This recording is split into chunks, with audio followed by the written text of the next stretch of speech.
आज मंगल चौथी व्रत गणेश भगवानको विशेष दिन।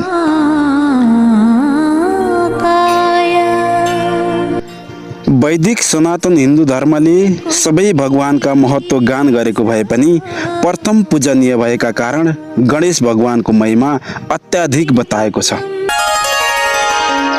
विघ्नेश्वर वर दिनेवाला, देवताहरूको पनि प्रिय, लम्बोदर, कलाहरूले भरिपूर्ण, जगतको हितवाला, हात्तीको समान मुख भएका र वेद तथा यज्ञबाट सुशोभित यस्ता पार्वती पुत्रलाई नमस्कार छ। हे गणनाथ, हजुरलाई कोटि कोटि नमस्कार छ। के तपाईलाई थाहा छ हामीले जन्मदेखि मृत्यु पर्यन्त कुन कुन संस्कारको पालना गर्छौं? के तपाईलाई लाग्छ गर्भधान पनि एउटा संस्कार हो? के उचित क्षेत्र, समय, आहार जस्ता कुराहरूको पालना गरेमा हामीले चाहे अनुसारको सन्तान, छोरा वा छोरीको जन्म दिन सक्छौं? अवश्य सक्छौं।